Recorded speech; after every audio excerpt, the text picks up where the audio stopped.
تین چیزوں میں دیر نہیں کرنا. اللہ کے حبیب علیہ السلام فرماتے ہیں تین چیزوں میں دیر نہیں کرنا. نمبر ایک، جب نماز کا وقت آ جائے تو نماز پڑھنے میں دیر نہیں کرنا.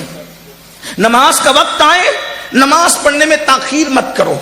حضور نے نماز میں دیر کرنے سے منع فرمایا، لیکن بڑی معذرت کے ساتھ یہ قوم پڑھتی ہے رسول اللہ کا کلمہ اور چلتی ہے اپنی طبیعت پر. لوگ اپنی طبیعت پر چل رہے ہیں. اس وقت تو پوری دنیا میں جو تباہی کا ماحول ہے، جو بربادی کا ماحول ہے، مسلمانوں پر جو برا وقت ہے، وجہ صرف مسلمانوں کے کرتوت ہیں. اگر میری بات کا برا لگے جام نگر والوں معاف کرنا، لیکن حالات جو ہمارے خلاف پوری دنیا میں بگڑے ہیں، پوری دنیا میں صرف اس کے ذمہ دار ہم ہیں. حالانکہ جو آپ پر ظلم کر رہے ہیں ہم ان کی تائید نہیں کرتے، کبھی نہیں کرتے، نہ کرتے ہیں نہ کر سکتے ہیں.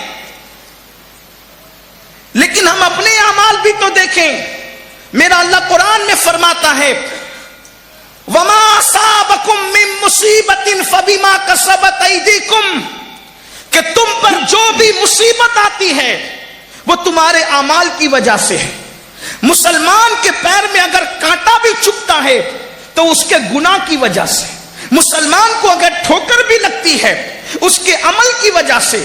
مسلمان کا جلتا ہوا چراغ اگر بجھ جاتا ہے تو اس کے برے عمل کی وجہ سے. مطلب یہ ہے اگر آپ دوسری طرف توجہ دے تو پتا چلے جس دن مسلمان گناہ کرنا چھوڑ دے گا انشاءاللہ اس کے پیر میں نہ کبھی کانٹا چبھے گا نہ کبھی اس کو ٹھوکر لگے گی. اس لیے ہمارے ولیوں کا طریقہ یہ تھا، اگر ان کو ٹھوکر لگتی تھی تو وہ ٹھوکر کے زخم کو بعد میں دیکھتے تھے، پہلے اللہ کی بارگاہ میں توبہ کرتے تھے. اس لیے کہ ان کو پتا تھا کہ مسلمان کو ٹھوکر لگتی ہے تو بھی اس کے گناہ کی وجہ سے لگتی ہے. تو آقا فرماتے صلی اللہ علیہ وآلہ وسلم کہ جب نماز کا وقت آ جائے نماز پڑھنے میں دیر مت کرو. آگے بات بیان کرنے سے پہلے بات نماز کی آئی تو ایک بات کہنا چاہتا ہوں. آج پوری امت کا 95% طبقہ نماز نہیں پڑھتا. ہماری قوم بے نمازی ہے اور نماز چھوڑ کر ان کو کبھی احساس بھی نہیں ہوتا کہ ہم نماز چھوڑ دیں. اگر 500 روپے کی نوٹ جیب سے گر جائے تو دن بھر موڈ آف رہتا ہے. 500 گم ہو گئے یار، موبائل گم ہو گیا یار، گھڑی گم ہو گئی یار، کپڑا گم ہو گیا یار، گاڑی چوری ہو گئی. ارے گاڑی تو گاڑی، اگر گاڑی کی چابی بھی چوری ہو جائے یا گم ہو جائے تو موڈ آف ہو جاتا ہے، نقصان ہو گیا. آپ سے پوچھنا چاہتا ہوں ایمان والوں اپنے دلوں پہ ہاتھ رکھ کر سوچو، 500 کی نوٹ موبائل گاڑی کی اگر گم ہو جائے تو تم کو احساس ہے روزانہ بستروں میں جو فجر کی نماز ترک کرتے ہو، کبھی نیند سے اٹھنے کے بعد یہ احساس ہوا کہ میں نے کتنا بڑا جرم کیا، میں نے اللہ کا فرض ترک کیا، میں نے رسول اللہ کے حکم کی نافرمانی کی. یاد رکھنا پوری کائنات کی دولت ایک پلڑے میں رکھو اور 2 رکعت نماز ایک پلڑے میں رکھو تو پوری کائنات کی دولت بھی اس کا مقابلہ نہیں کر سکتی 2 رکعت نماز کا جو روزانہ ہم بستروں میں ترک کرتے ہیں. ہمیں احساس نہیں. آج پوری دنیا چیخ رہی ہے، مسلمانوں کے گھر سے دھواں نکل رہا ہے، مسلمانوں کے گھروں میں آگ لگائی جا رہی ہے، مسلمانوں کو بے گھر کیا جا رہا ہے، مسلمانوں کے گھروں پہ بلڈوزر چلائے جا رہے ہیں، مسلمانوں کے گھر جلائے جا رہے ہیں، مسلمانوں کی دکانیں توڑی جا رہی ہے. میں کہتا ہوں جو تم پر ظلم کر رہا ہے وہ ایک دن اپنے ظلم کا انجام ضرور بھگتے گا. اور دنیا کے ظالموں کو احساس ہونا چاہیے کہ ظلم کی عمر بہت زیادہ نہیں ہوتی. فرعون نے ظلم کیا، اللہ نے اس کو دریا میں غرق کر دیا. نمرود نے ظلم کیا، اللہ نے اس کو لنگڑے مچھر سے ہلاک کر دیا. بخت نصر نے ظلم کیا، اللہ نے اس کو ذلت کی موت مار دیا. شداد نمرود نے ظلم کیا، خود کی بنائی ہوئی جنت بھی نہ دیکھ سکا۔ قارون نے ظلم کیا، اللہ نے اس کو زمین میں دھسا دیا۔ دنیا کے طاقتور حکمرانوں کو، پوری دنیا کے حکمرانوں کو یہ پیغام دیا جاتا ہے، اللہ کی مخلوق پہ ظلم مت کرنا، اس لیے کہ مخلوق کمزور ہے لیکن خالق کمزور نہیں ہے۔ جب اس کی لاٹھی چلے گی تو کہیں کے نہیں رہو گے، تم بھی بے گھر ہو جاؤ گے، تمہیں بھی تباہ کر دیا جائے گا۔ تم پناہ تلاش کرو گے تو تمہیں پناہ بھی نہیں ملے گی۔ یاد رکھنا، جو چڑیا کا گھونسلہ اجاڑ دے اللہ اس کے گھر کو بھی تباہ کر دیتا ہے، جو چڑیا کے آشیانے کو گرا دے اللہ اس کو بھی برباد کر دیتا ہے۔ میں اپنی قوم سے کہتا ہوں، اپنی بہنوں سے کہتا ہوں، اپنے بھائیوں سے کہتا ہوں، جو ظلم کر رہے ہیں ہم ظالموں کے ساتھ نہیں، وہ غلط کر رہے ہیں، لیکن دوسری طرف تمہیں کہتا ہوں، تمہارے گھر اجڑ رہے ہیں تو تمہیں کتنی تکلیف ہو رہی ہے، تمہارے گھروں پر آگ کی بارش ہو رہی ہے تو تمہیں کتنی تکلیف ہو رہی ہے، تمہاری دکانیں ٹوٹ رہی ہے تو تمہیں کتنی تکلیف ہو رہی ہے۔ کبھی سوچا آج میرا گھر اجڑ رہا ہے تو مجھے اتنی تکلیف ہو رہی ہے، صدیوں سے مسلمانوں نے اللہ کے گھر کو ویران کیا۔ جو کام اللہ کے گھر کو ویران کر دے اللہ اس قوم سے کتنا ناراض ہوگا۔ اللہ تبارک و تعالیٰ کو وہ کتنی اذیت دیتے ہیں، اللہ کو کتنی اذیت پہنچاتے ہیں جو اللہ کے گھر کو ویران کرتے ہیں۔ مجھے بتاؤ، دوست نے پکارا تو اس کی شادی کی دعوت پر دکان بند کر کے پہنچے، لیکن اللہ کے منادی نے پکارا تو کیا کبھی اللہ کے منادی کی آواز پر بھی دکان بند کی؟ انڈیا پاکستان کا میچ ہوا تو تم نے میچ کے لیے دکانیں بند کی، کبھی تم نے نماز کے لیے بھی دکانیں بند کی، تم نے کبھی کسی نے دعوت دی تو اس کی دعوت کے لیے دکانیں بند کی۔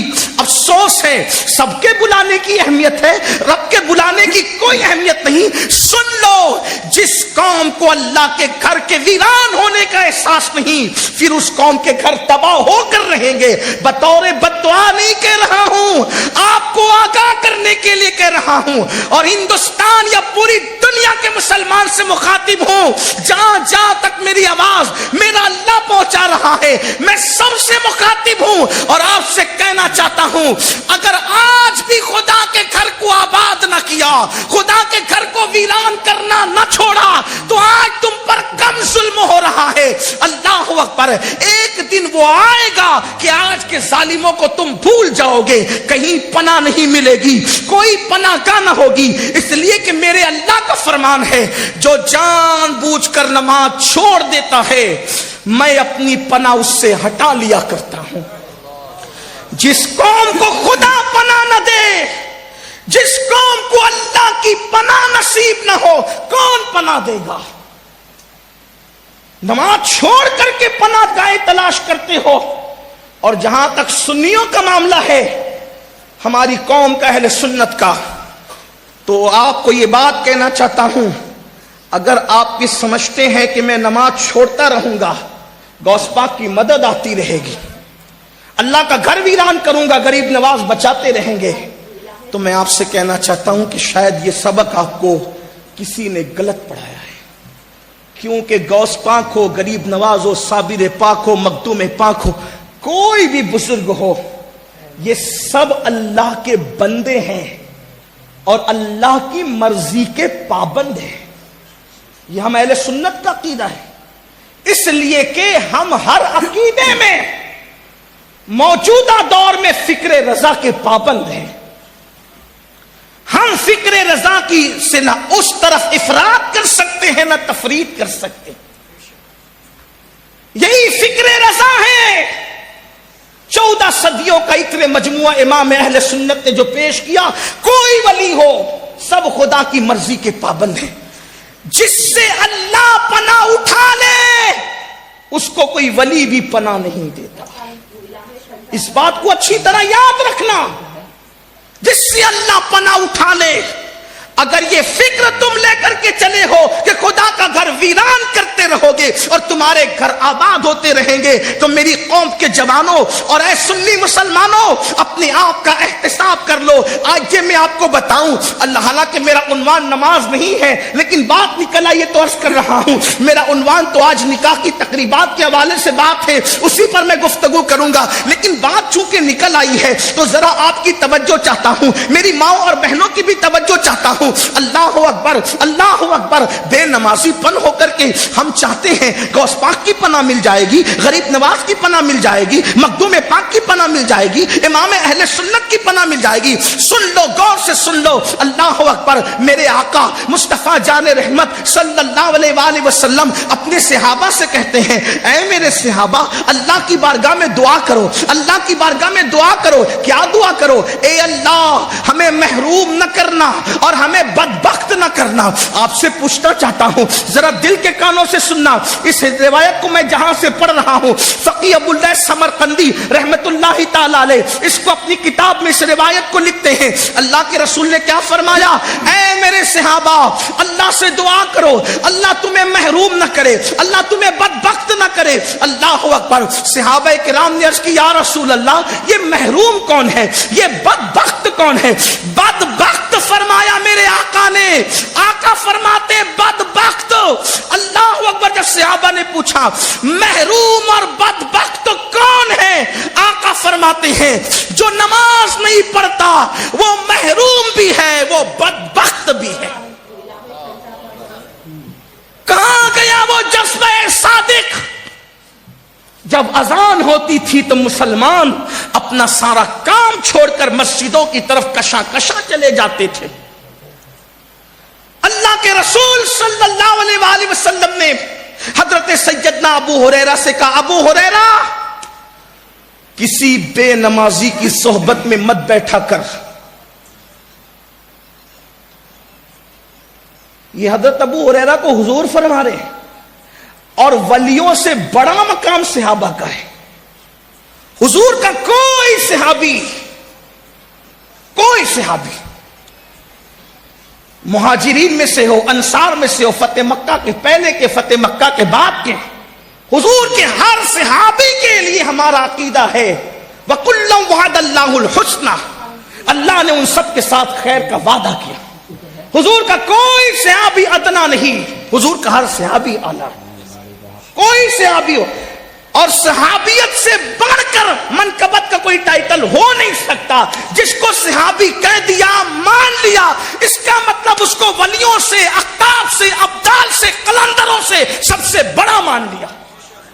درجے نبوت کے بعد روئے زمین پر اگر اللہ نے کسی مخلوق کو فضیلت عطا کی ہے تو میرے رسول کے اصحاب کی ذات ہے، اور ان کی شان یہ میرے امام کہتے ہیں، خدا ان کو کس پیار سے دیکھتا ہے، خدا ان کو کس پیار سے دیکھتا ہے جو آنکھیں ہیں محو لقائے محمد، جو آنکھیں ہیں محو جن کی آنکھیں خدا پیار سے دیکھے وہ صحابہ کی آنکھیں ہیں۔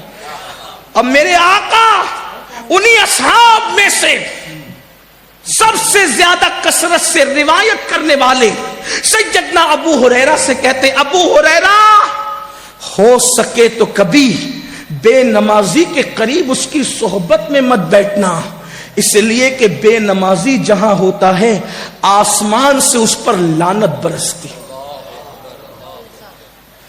جس قوم پہ لعنت برسے اس قوم کا مقدر سیاستداں بدل دیں گے۔ جس قوم پہ لعنت برسے ایجوکیشن کی ڈگریاں اس قوم کا مقدر بدل دے گی۔ جس قوم پہ لعنت برسے جلسے اور کانفرنس کے نعرے اس کی قسمت بدل دیں گے۔ نہیں، یہ ہرگز نہیں ہو سکتا۔ ہر ڈگری سے پہلے، ہر کانفرنس سے پہلے، ہر نعرے سے پہلے، ہر بات سے پہلے مسلمانوں کو اللہ کے گھر کی طرف آنا ہوگا۔ کل بھی ہمارے مسائل کا حل خدا کے گھر پر تھے، خدا کی چوکھٹ پر تھے، خدا کی بارگاہ میں تھے، اور آج بھی خدا ہی کے دربار سے ہمارے ہر مسئلے کا حل ہوگا۔ اور مسلمانوں یاد رکھنا، اگر تم سب جگہ گئے تو در در کی ٹھوکریں کھاؤ گے، لیکن مسئلے کا حل نہیں ہوگا۔ ذلت مقدر بن جائے گی، ذلت کی وادیوں میں بھٹکتے رہو گے، جرائم کے دلدل میں ڈوبے رہو گے. نہ کوئی بچا سکتا ہے نہ کوئی بچا سکے گا. اگر اپنے مسائل کا حل چاہتے ہو, خدا کے گھر کو آباد کرو, خدا کے گھر کو ویران مت کرو. اور اگر آپ نہیں چاہتے, اللہ اکبر, آپ یہ چاہتے کہ اللہ آپ کا گھر ویران ہونے سے بچا لے, تو خدا کے گھر کو سجدوں سے آباد کرو. کیونکہ فرمایا گیا جب لوگ مسجدیں تعمیر کرتے ہیں اور مسجد میں نماز پڑھنے نہیں آتے تو رات کی تاریکی میں مسجد اللہ کی بارگاہ میں عرض کرتی ہے, مولا جس نے مجھے ویران کر دیا تو ان کے گھروں کو ویران کر دے. اب آپ سے پوچھنا چاہتا ہوں, مسجد جس قوم کی ویرانی, مسجد جس قوم کی تباہی, مسجد جس قوم کی بربادی کی دعا کرے, وہ قوم کیسے آباد ہوگی؟ اس لیے میرے آقا کا فرمان دل پہ لکھ لو اور یاد رکھنا. پھر کہتا ہوں نماز کا عنوان نہیں, لیکن بات آئی تو عرض کرتا ہوں, مرتے وقت جتنی تکلیف بے نمازی کو ہوتی ہے اتنی کسی کو نہیں ہوتی. مرنے والا جب بے نمازی مرتا ہے تو اللہ کے حبیب غیب دا نبی صلی اللہ علیہ وآلہ وسلم فرماتے ہیں, بے نمازی پر اللہ اتنی پیاس مسلط کرتا, اتنی پیاس کہ اگر 7 سمندروں کا پانی بھی اس کے منہ میں انڈیل دیا جائے تو دنیا کی کوئی طاقت اس کی پیاس نہیں بجھا سکتی. کروڑ پتی بننے کی تو بڑی فکر کی نا, ایک دکان سے 4 دکان کرنے کی تو بڑی فکر کی نا, اپنے بچوں کو اپنے مستقبل کو سنوارنے کی بڑی فکر کی. اچھی بات ہے, مبارک ہوں, میں منع نہیں کرتا, لیکن اپنا بھی تو مستقبل سوچو. ایک دن موت ہے, موت, موت کا شکنجہ ہے, موت کا وہ خوفناک شکنجہ. موت نے کبھی کسی کو نہیں دیکھا, نہ موت تمہارا قبیلہ دیکھے گی, نہ موت تمہارا علاقہ دیکھے گی, نہ موت تمہاری صورت دیکھے گی, نہ موت تمہاری ڈگری دیکھے گی. موت کو تو جو حکم ہوگا وہی ہوگا. اللہ اکبر, ذرا لرز تو جائیے, ذرا اندازہ تو کیجئے. بے نمازیوں کو میرے آقا سچے نبی ساقی حوض کوثر مصطفیٰ جان رحمت شمع بزم ہدایت میرے اور آپ کے آقا غیب دا نبی فرما رہے ہیں, اپنے نبی پر یقین ہے نا تو اپنے نبی کی بات تو سنو اور غور تو کرو. اللہ اکبر, کہ جب بے نمازی کو موت آتی ہے اس پر اتنی پیاس مسلط کر دی جاتی ہے کہ 7 سمندروں کا پانی بھی اس کے منہ میں نچوڑ دیا جائے تو بھی کوئی اس کی پیاس نہیں بجھا سکتا. کہاں 7 سمندروں کے پانی کی پیاس, اور کہاں بہو, کہاں پر داماد, کہاں پر بیٹا تھوڑا تھوڑا چمچے سے پانی انڈیل رہے ہوتے ہیں. جن لوگوں کو تجربہ ہے ان کو معلوم ہے کہ اگر کسی کو پیاس زیادہ لگی ہو اور تھوڑا سا پانی منہ میں ڈالا جائے تو پیاس بجھتی نہیں ہے بلکہ پیاس اور بڑھ جاتی ہے. ہائے کیا تڑپ ہوگی, ہائے اس وقت کی بے چینی کیا ہوگی, اس وقت کی بے قراری کیا ہوگی. ارے ابھی گجرات میں, یو پی میں, بہار میں, مہاراشٹر میں, راجستھان میں جو ہے وہ ڈگری گرمی کا جو ہے وہ تاپمان جو ہے کہیں 47 کہیں 48, لوگ ہائے ہائے کر رہے ہیں, گھر کے باہر نہیں نکل رہے ہیں, لوگ فریج کی ٹھنڈی بوتلیں اپنی حلق میں انڈیل رہے ہیں. لیکن آپ سے پوچھنا چاہتا ہوں, یہ درجے حرارت کے بڑھنے کا علاج ہم نے تو ڈھونڈ لیا, لیکن سکرات کی کیفیت میں بے نمازی پن کی وجہ سے جو پیاس اللہ مسلط کرے گا اس سے بچنے کا کیا کیا؟ اس وقت تڑپو گے, بے چین ہوں گے, پچھتاؤ گے, لیکن وقت نکل چکا ہوگا. اس لیے صرف 10 منٹ کا ٹائم, صرف 10 منٹ, 5 وقت نکالنے سے ہوتا کیا ہے؟ دوستوں کے ساتھ چائے پینے بیٹھتے ہو تو گھنٹوں چلے جاتے ہیں, واٹس ایپ چیک کرتے ہو تو گھنٹوں چلے جاتے ہیں, فیس بک پر بیٹھتے ہو تو پوری پوری رات گزر جاتی ہے, یوٹیوب پر بیٹھتے ہو تو کئی گھنٹے چلے, ارے سب تو چھوڑو, غیبت کرنے بیٹھتے ہو تو گھنٹوں چلے جاتے ہیں. یہ ایسا وہ ویسا وہ سب ویسے ہیں, تو ذرا اپنے آپ کا بھی تو احتساب کرو. قرآن کہتا ہے یا ایھا الذین آمنوا علیکم انفسکم, ایمان والو اپنی فکر کرو. آپ نے پوری دنیا کی فکر مچا رکھی, کبھی اپنے بارے میں بھی سوچا آپ کا ایمان پہ خاتمہ ہوگا بھی یا نہیں؟ خاتمہ ہو رہا ہوگا تو اس وقت تو پیاس کی شدت کیا ہوگی. فجر میں سوتا پڑا ہے, ظہر میں کاروبار میں لگا ہے, عصر میں بچوں کے ساتھ بیٹھا ہے, مغرب میں دوستوں کے ساتھ لگا دیا, عشاء میں لہو و لعب میں گم ہو کر کے پوری 5 وقت کی نمازوں کو ضائع کر دیا. آؤ آج اس جشن شادی کے موقع پر یہ دل میں عہد کر لو کہ سردی ہو, گرمی, بارش ہو, موسم کوئی ہو, کسی کی میت ہو یا کسی کی شادی ہو, کبھی نماز نہیں چھوٹنے دیں گے. کبھی نماز نہیں چھوٹنے دیں گے. مرتے وقت سب سے زیادہ تکلیف بے نمازی کو ہوتی ہے، اور قبر میں عذاب سب سے زیادہ کسی کو ہوتا ہے تو بے نمازی کو ہوتا ہے. سب سے زیادہ عذاب. اور ہمارے اندر طاقت نہیں. ہال کی گرمی سے لوگ اس وقت بے حال ہے، حالانکہ پنکھے چل رہے ہیں، ہوا بھی آ رہی ہے، کچھ علاقہ کھلا بھی ہے. آپ سے پوچھتا ہوں صرف تھوڑا غور کرو، اتنا لمبا چوڑا ہال بنا ہوا ہے، اس گرمی نے ہمیں بے حال کر رکھا ہے. وہ 2 گز زمین کی جو قبر ہے، اوپر مٹی، نیچے مٹی، دائیں مٹی، بائیں مٹی، آگے مٹی، پیچھے مٹی، مٹی ہی مٹی، نہ تکیا، نہ بستر، نہ چادر. وہ گرمی کیسی ہوگی، وہ حرارت کیسی ہوگی. اس سے ہڈیاں بھی پگھلتی ہے، اس سے گوشت بھی پگھلتا ہے. قبر کے کیڑے الگ طوفان مچا رہے ہوتے ہیں اور دنیا کی کوئی طاقت بچانے کے لیے نہیں آتی. اس لیے میرے بھائیوں، اپنے آپ کا احتساب کر لو. میری گزارش ہے، درد دل کے ساتھ، دل کی تڑپ کے ساتھ تم سے کہتا ہوں، خدا تمہیں کبھی وہ دن نہ دکھائے میرے عزیز کہ قبر کی گرمی تمہیں جھلسائے. اس لیے کہ قبر میں ٹھنڈک نہ پنکھے کی وجہ سے ہے، نہ قبر کی ٹھنڈک اے سی کی وجہ سے ہے، نہ قبر کی ٹھنڈک. بھئی بیٹھ جائیں، آپ ڈسٹرب نہیں کریں، مہربانی مہربانی، اللہ کا واسطہ اٹھا بیٹھا نہ کریں کسی کو. جو جائے اس کو وہی رہنے دے. ایک بار درود شریف پڑھے. رب صلی وسلم دائما ابدا علی حبیبک خیر الخلق کلہم. جب ایک بار اللہ رسول کا ذکر شروع ہو جائے تو پھر جو جائے اس کو وہیں چھوڑ دے. ایک بار بلند آواز سے عاشقوں کی طرح درود شریف پڑھ لیں. رب صلی وسلم دائما ابدا علی حبیبک خیر الخلق کلہم. قبر کی ٹھنڈک اے سی کی وجہ سے نہیں، قبر کی ٹھنڈک پنکھے کی وجہ سے نہیں. قبر کی ٹھنڈک کس وجہ سے ہے؟ جو لوگ دنیا میں رسول اللہ کی آنکھوں کو ٹھنڈک پہنچاتے ہیں سجدے کر کے، اللہ نے ان کی قبروں کے اندر ٹھنڈک پہنچانا ہے. قبر ان کی ٹھنڈی ہوگی جنہوں نے رسول اللہ کی آنکھوں کو ٹھنڈک پہنچائی ہوگی سجدے کر کے. اور ان کی قبر اللہ اکبر جہنم کے گڑھوں میں سے گڑھا ہوگی. ان کی قبروں کے اندر جہنم کی آگ بھڑک رہی ہوگی. جنہوں نے دنیا میں دکانوں پر تو توجہ دی، مکانوں پر تو توجہ دی، کاروبار پر تو توجہ دی، لیکن نماز کے لیے وقت نکال کر کبھی رسول اللہ کی آنکھوں کو ٹھنڈک نہیں